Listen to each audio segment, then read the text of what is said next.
On today's show, Anthony Davis is coming back. It is what it is. And of course, he's just going to get re-injured, right? Well, he's not as injury prone as you might think. Today's Locked On Mavs. I'm going to get a city like that. Dogs, all of us, all five. You are Locked On Mavs. Great, Wesley. Your daily Dallas Mavericks podcast. No one's dying. Part of the Locked On Podcast Network. Still can't leave me alone. Your team every day. Gotta be born with a dog blood. And welcome. You are locked on to the Dallas Mavericks, your team every day. My name is Nick Angstadt, media member covering the Dallas Mavericks for 10 years. Thanks for being an everydayer, making Locked On Mavs your first listen. This episode is brought to you by Monarch Money. Take control of your finances with Monarch Money. Use code LOCKEDONNBA at monarchmoney.com for 50% off your first year. And joining me, as always, co-host, media member covering the Dallas Mavericks with me for 10 years alongside me, the doctor dude, the one more thinking. What you got for me, Isaac Harris? Is your bracket busted already? I didn't do one. Oh my gosh, are you serious? Yep. I respect the bracket too much because I have not watched a single minute of college basketball before this tournament. Why would I fill one out if I don't know anything? You could win something. There's people who win crap all the time. I'm in Slightly's bracket challenge. I know. I feel bad that I didn't join Slightly's. You should. It's too late now. All right, well, never mind. I was going to ask you more questions about it, but definitely too late now. But no, there's Anthony Davis. Anthony Davis won a national title in March Madness in 2012. We're going to talk about Anthony Davis. What a segue. Okay, Anthony Davis today. We got 5 statements about Anthony Davis, and we're going to talk if they're true or false, or if we buy him or not. AD is his best at the 4. AD is a top 3 two-way player in the NBA. AD can be the best player on a title team. And let's start with this one, Isaac Harris. Anthony Davis is injury prone. We got the news from Mark Stein, the report that league sources say Anthony Davis, who had been sidelined with a left adductor strain he suffered in the third quarter of his Mavericks debut on February 8th. I remember that very well. I was there. It was not a great day. He's poised to make his return to the floor during the Mavericks' upcoming swing through the Eastern Conference. That swing includes games against the Brooklyn Nets on Monday, the New York Knicks on Tuesday, then at the Orlando Magic on Thursday, then at the Chicago Bulls on Saturday. Anthony Davis, according to the injury report as of Sunday night, is officially listed as doubtful for the Mavs game against the Brooklyn Nets. That's the first time he's been actually listed as something other than just completely out. So he's technically upgraded from out to doubtful. Your reaction to Anthony Davis actually coming back, because we've speculated on it for weeks now, but it really does seem like he's making his way back now. Yeah, I mean, I've been pretty adamant on it. Like, I don't think he should come back this year. But all the reporting from Stein and others is that he's really pushing hard for it. He wants to play. And, according to Stein, it's looking like that Knicks game, maybe the Orlando game. Chicago's a homecoming for him coming up next weekend to play back at home. But, I mean, I wouldn't do it, but I mean, the thing you love to see is like the fight and the competitive spirit from a guy like AD. That, I mean, it would have been totally accepted by pretty much most people if he never played again this season. And it was like, oh, AD is going to continue recovering. And it wouldn't even been a shot at like him or anything. It would just been like, especially with Kyrie's injury out. But now looks like we're going to see AD play some more games on a Mavs jersey this year. We're going to see him back. I agree with you. I think that they should just pack it up. I don't think there's much reward here for him to play. I'm going to enjoy seeing Anthony Davis play again. And I understand from his point of view. We heard the rumor from Tim McMahon last week that he's been the one pushing that he wants to come back. And that sources told Tim that there are people within the Mavs organization that don't want him to come back. Then wish that he would just shut it down. Right. And Anthony Davis has been the one that is pushing to come back. And I get it, because he wants to prove things to the Mavericks fan base. That's the reason why he came and played that Houston game and was just so adamant about coming back then. And it was such a great moment for Mavericks fans. By the way, that game, he led the Mavericks in scoring, rebounding, and assists that day, which is just looking through the Mavs schedule. You're like, man, Davis. And then he doesn't show up the rest of the schedule at all. But he's going to be coming back. And so we're going through these statements today about Anthony Davis because he is going to come back. And this first one is AD is injury prone. We're going to buy or sell it. And I'm going to sell it. Oh, against maybe my better judgment, because I was given a list of Anthony Davis's injuries, all his injuries since he entered the NBA in 2012. Are you ready to guess? Looking like? This is every injury, even ones he didn't miss games for. A lot of them are ones he didn't miss games for. Are you ready to hear how many injuries and ailments Anthony Davis has had in the NBA? I'm gonna hide over here in the corner because I've already said I don't buy that he's injury prone. You ready? Give it to me. 185. Okay, that's a lot. It's a lot. It's but, more than. But at home, if you had guessed close to 185, I would like to know if you're listening had guessed that. But here's the thing about the list. Once again, you said not all of those injuries resulted in. I would assume that the list is pretty long for some other players too. I mean, heck, LeBron acts like he gets shot by, an alien every other game and seeing, he saw 3 rims. All right. But he's not he's not missing like games for it. So it sounds like, yeah. Anyway. Here's the thing about the list though, about the list that I just said. So yes, 185 injuries sounds insane. He only missed games for about 80. He only missed games for 72 of them. Okay. And he only missed multiple games for 28 of these injuries. And some of them are just 2-3 games each. He's never missed more than 30 games with an injury. That happened back in 2021. With a single injury. That was a calf strain. Yeah, with a single injury. Yeah. He missed 20 games with a stress reaction in his foot in 2022. He missed 18 games for a foot sprain in 2022 as well. And isn't like he's re-injuring his ACL or these soft tissue injuries or things like that and missing chunks of the season. He's not Kawhi Leonard with this. He's not been Joel Embiid with this. And so if you take injury prone as saying he just hurt a lot, okay, yes, then I'm with you. He is injury prone, but it's not like he's missing a million games in a row all the time. He's Joel Embiid, can barely stay on the floor. He did play 73 games last year. He was healthy for the majority of this season before this adductor injury and all that. And so I'm going to sell that he is injury prone. I don't think that he is injury prone because I'm going to take injury prone as you'd have to miss longer stretches of time. And I'm going to take all this information to make me feel a little bit better about Anthony Davis coming back and being like, all right, well, he's just going to get re-injured. That's what he does. He's day-to-day Davis. He's street clothes, right? And this information actually made me feel a lot better about it, to be honest. Yeah, he took a question at his intro press conference about his injury stuff, and he alluded to what I can remember. I should have pulled this up about how a lot of his injuries, were kind of freak accident injuries. And to his credit, you look at the biggest injuries in the NBA. You're looking at like a torn Achilles or a torn ACL or a ruptured Achilles. He hasn't had either one of those, right? He's had an Achilles injury. He's had some knee sprains and stuff through there.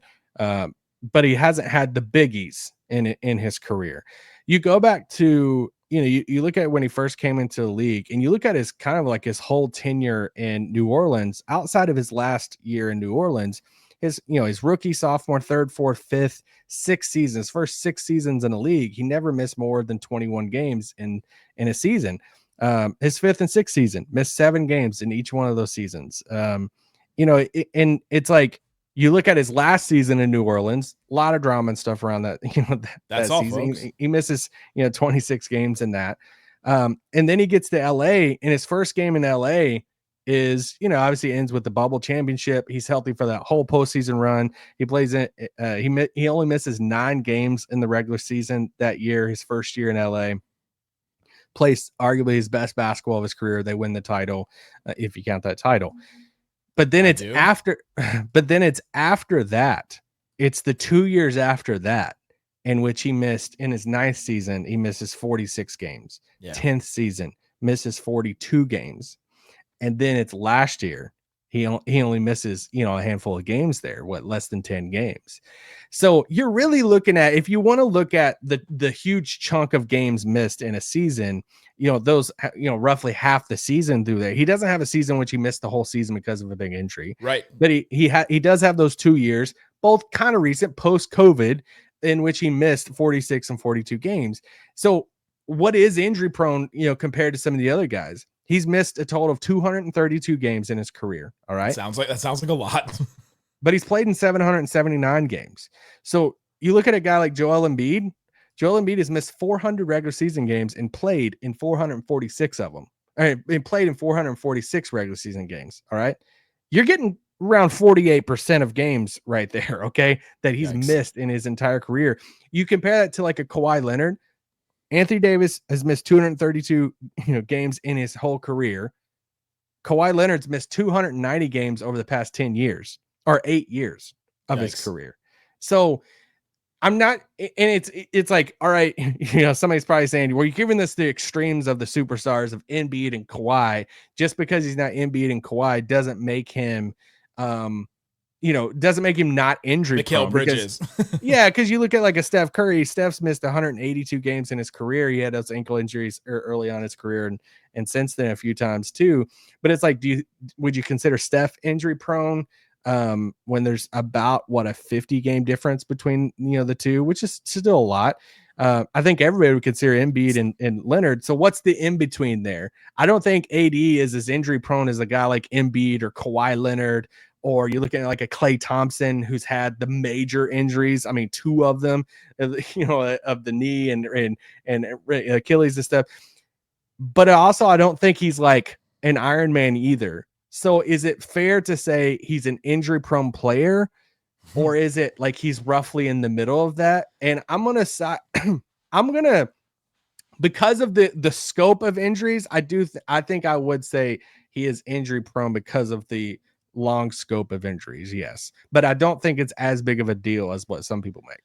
Yeah, I would say Klay Thompson is not injury prone. He's played a ton of games. He had those two major injuries, but he's been Iron Man for the Mavs so far. He's one of the last guys standing basically for the Mavericks. So I think with all this, I come away with, and I think we both agree, he is kind of an injury prone player. He's had a ton of injuries. Obviously, we've gone through them. I've looked through the whole list. He has not had these massive injuries that should make Mavs fans afraid of him. Yeah. Oh, he's just going to get re-injured again, and then he's going to miss next season too, and Kyrie, and then all of a sudden, this Mavs is even more of a disaster than it is right now. And that's where we are with Anthony Davis, because he's coming back. It is what it is. It's going to happen, whether Mavs fans want it to or not, whether we want it to or not, or even if people in the Mavs organization, if they want him to come back or not. Coming up. Another statement. AD can be a best player on a title team. Do you believe that or not? Coming up. Today's episode of Locked On Mavs brought to you by Monarch Money. I've been using Monarch Money. I enjoy it a lot. I'm a person that I get so obsessed with my finances, and I want to make sure that I know where every single dollar is going. I know where everything is being put. I want to know where everything's being kept, and Monarch Money helps me with that. I can connect all my different accounts to it. I know exactly where my investments are. I know where my savings is, and I can put different savings goals on there, which is awesome. And I love using Monarch Money, not just a budgeting app. It's a complete financial command center, helps you track all your accounts, your investments, and spending all in one place. So you stop managing your money and start building wealth. That's what it's about. Take control of your finances with Monarch Money. Use this code.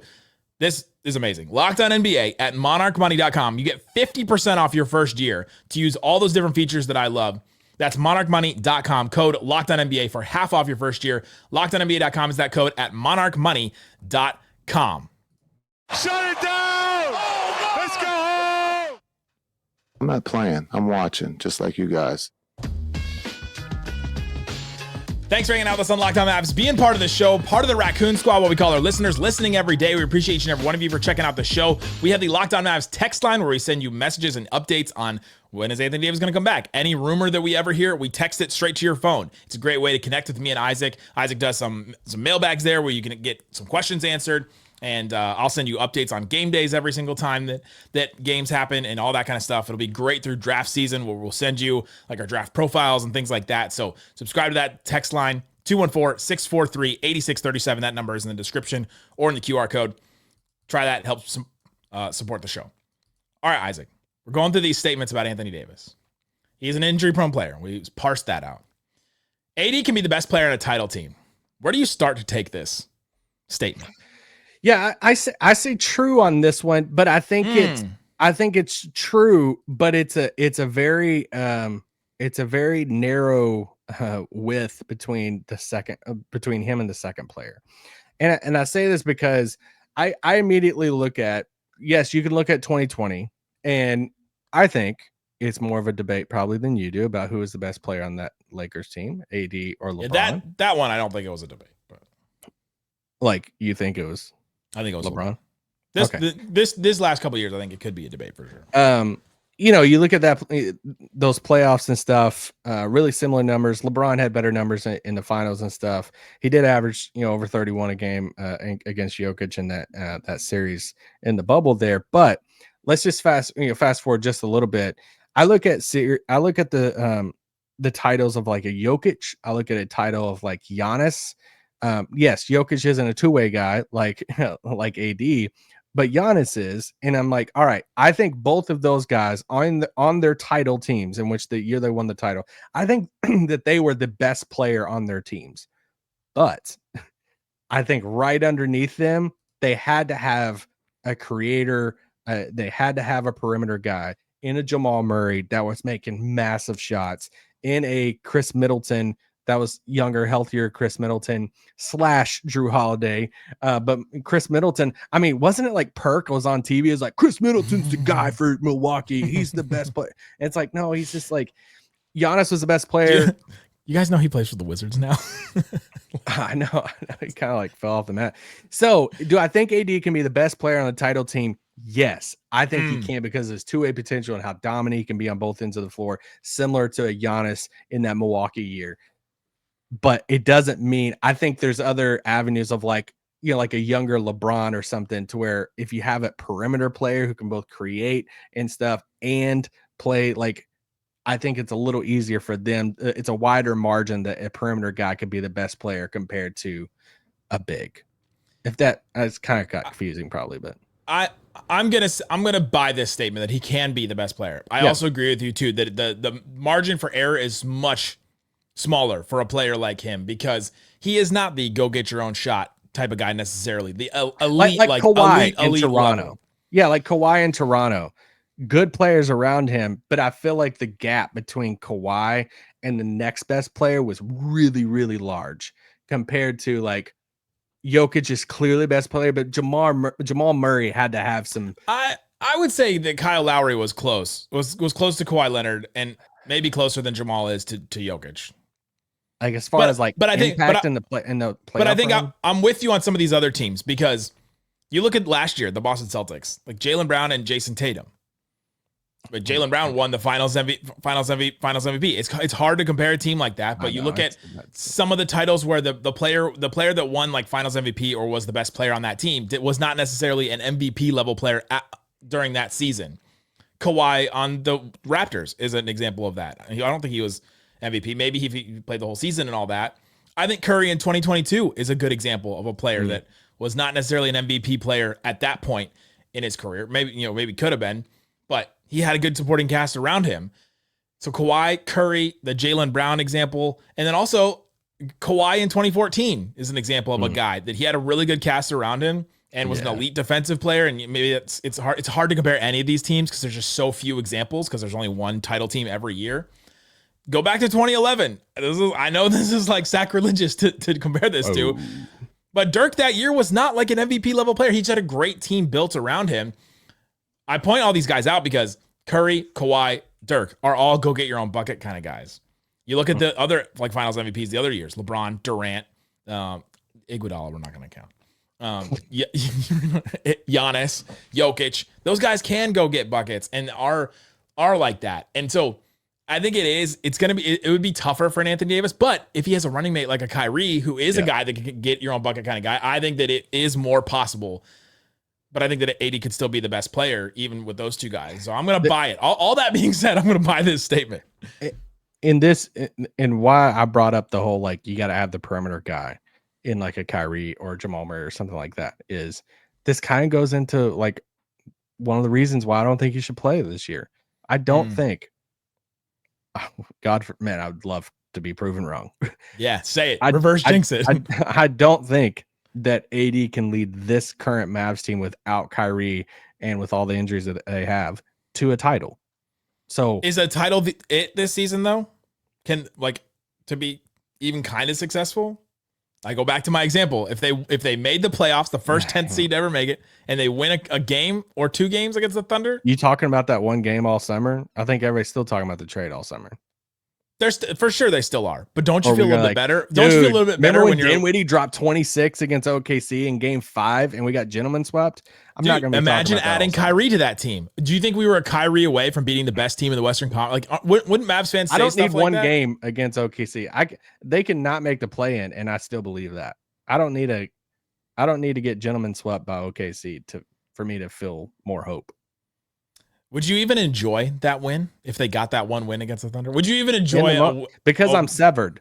Because in the arena, you're joining me. You're joining me severed. Yes, in the moment, of course. More it's like, people have joined me. Guys. Being severed. It's like these dudes fought all season long. Yes, I would be happy for the guys, but I just don't. Yeah. We need a severed drop. We need some kind of severed sound. No, get that elevator sound down here. Oh, that's it. That's the one. We're gonna get the elevator sound. Join us in being severed. If you don't know what I'm talking about, go check out the clip we posted on Locked On Mavs. It's a TV show. If you ever everywhere, yeah. And you basically split your brain in half. Where you're like, all right, when the Mavs are playing, I'm gonna enjoy the Mavericks. I'm gonna watch it. And outside of that, I'm gonna be frustrated with everything that they've done so far this season to make it be how it is right now. Yep. I'm gonna be severed, and that's what it is. Join us.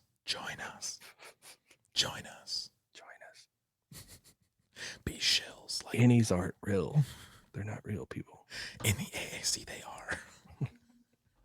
Coming up, AD is a top 3 two-way player. Do you buy or sell this statement in the NBA? We'll talk about that and more coming up.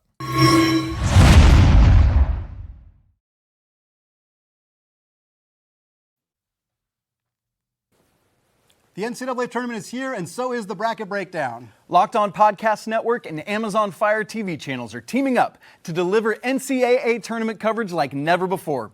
Watch studio shows featuring former players and Locked On's local experts as they guide you through every upset, buzzer beater, and bracket matchup. Stream it all for free on Amazon Fire TV channel. Search Bracket Breakdown to see it all for free. It's your team every day.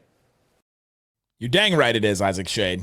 You're dang right. Your team every day. Yeah. Got to go see the guys. They're doing that bracket breakdown show at WFA Studio. So I was able to go over there. Our guy Chuck Walter from Lockdown Warriors was there. Kylan Mills as well. A bunch of people I got to meet. And it's a great show. I did not see Gordon Hayward, though. I was disappointed. Did not wait long enough to see Gordon. But he's there. He's on the show. It's cool. That's cool. The guy's confirmed he is all of 6'8". I'm like, oh, thanks, guys.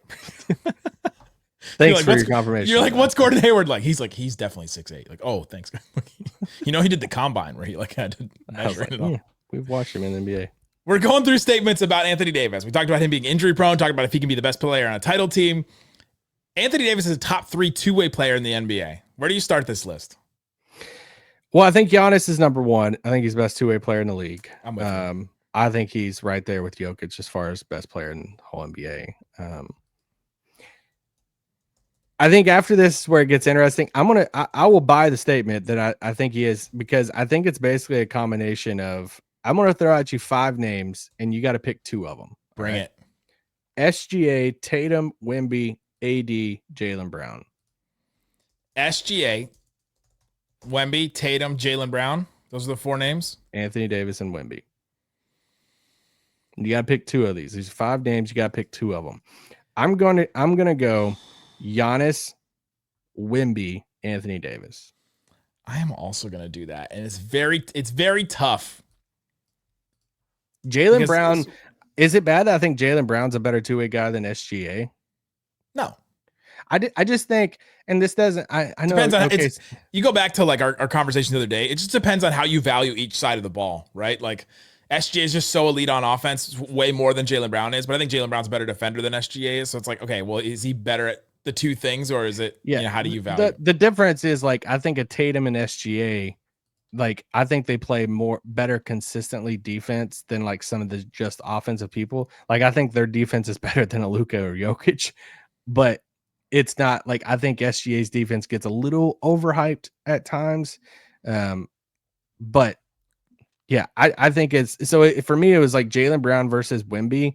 Is Wemby there? But I think he is. I think it's Giannis, Wemby, Anthony Davis. If anything, I'm with you that there's a 3. Giannis, Wemby, and AD It's those three, and I think then there's the outside of your Jaylen Browns. I'm going to put Evan Mobley in there. Is he there offensively? Definitely. I don't think as high. I don't think as high, but he's getting there this year. He's been amazing this season offensively, and I would put him in like a top 8 or something. I can't. I don't think I could put him there in the same combo as like SGA or Tatum or. I would put Rudy Gobert in there because of the screen assists. Who passed this to Jerry West? Passing it right to Jerry West. One of the best moments of the show of all time. So good. Where do you put like a Jalen Williams, like a J-Dub? Because he's a way better defender than SGA is. His offense is just not. Yeah, I mean, he's probably like top 10 on this list. I just don't think he's in that same conversation as a Anthony Davis or Wemby or something like that. Yeah. Then you get to a lot of guys that are just like way better at one side of the ball than the other. You're like Bam Adebayo's. Your OG Ananobi's. Yeah, he's good. That's a good one. OG. Yeah. Okay, both sides of the ball. Yeah. But I think so. The answer is yes. He's definitely a top 3 two-way player. It just depends on what you think about some of these other guys on the list. Yeah, and actually, you know what? I'm gonna rewind. He is a top 3 two-way player. That's it. Like, I don't think you can even debate that he's not out of that list, because you can debate if him or Wemby is 2 or 3 on the list, but I don't think you can debate that he's a top 3 two-way player in the NBA. Because I think you can go back and look at some of the defensive player of the year voting. Where he's like consistently getting votes and stuff for that award. Yeah. Jaylen Brown's just the only player that I would debate in there, because I do think wings and perimeter players get a little overlooked or disrespected when it comes to defensive player. It feels like it always goes to centers or bigs. Yeah. And you know why I do some of these, like, or some want to do some of these statements, is it's just another reinforcement of the type of player that Anthony Davis is, that we're sitting there saying, man, is he as injury prone as what people think? And we're giving some numbers, comparing to some other players, and we're both like, yeah, I don't think it's as much as what people think it is. Can he be the best player on a title team? Yeah, we think he is. Is he literally one of the best two-way guys in the whole league? And we're talking about Giannis, Wemby, Anthony Davis. Yeah, he is. Yeah. So we're getting one of the best two-way guys in the whole league. We think he can be a best player on the title team, and we think the injury stuff isn't as concerning. Yes. But is it at the level of, like, some people think he's Joel Embiid injury-wise? He's not that, or Kawhi Leonard or something like that. And it's just like, we know he's good, but I think sometimes we forget just how good Anthony Davis is.